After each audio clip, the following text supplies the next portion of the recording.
FORA.tv. The world is thinking. So everybody knows what's happening next week.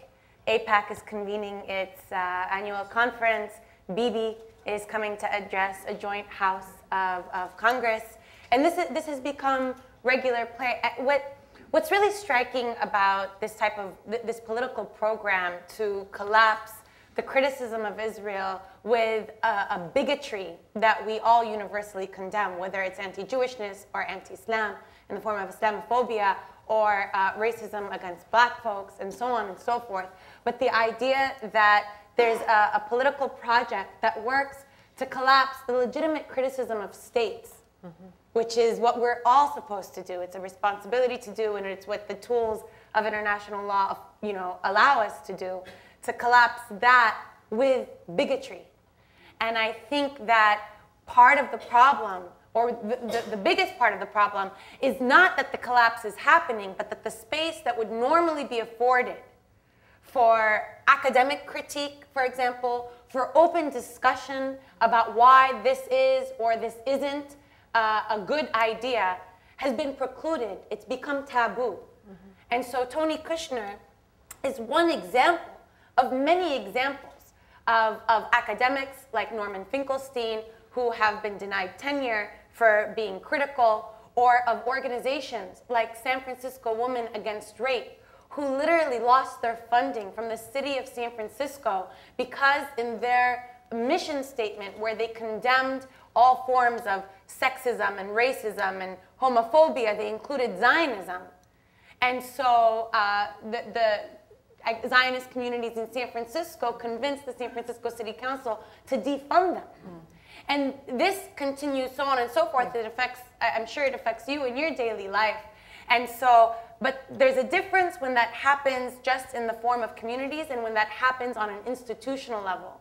And the fear is that the US political establishment will institutionalize it to the point where now there's discussions in the Department of Justice to equate the anti-Semitism to the criticism of Israel.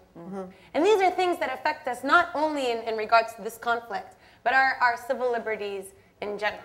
Yeah, and believe it or not, it's actually worse in Canada at the moment. We have an extraordinary right-wing government that is, offers far greater unquestioning support to the state of Israel than the Obama administration. They're very proud. These are the Stephen Harper Tories in Canada, very proud that they were the first government, even before Israel, to boycott Durban, so-called Durban II, the follow-up conference.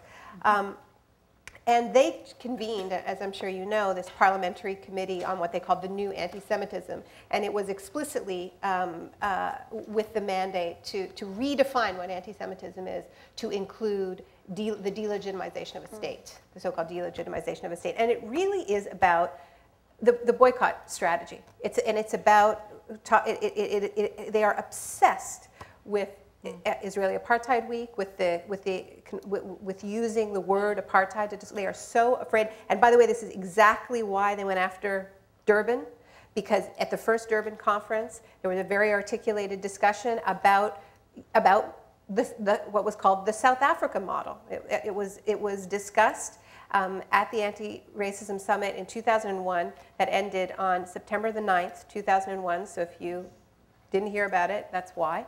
But it was decided at this conference, at the civil society meeting, that Israel would face the South Africa model, a campaign of boycotts, divestment, and sanctions. And Israel was so freaked out by that they decided to shut down that whole UN discussion. But of course, they don't understand how civil society works. You shut down one discussion, the discussion is going to keep happening. So it sprung up on dozens and dozens of campuses. You can't shut this down, but this is the new front of actually banning the discussion altogether.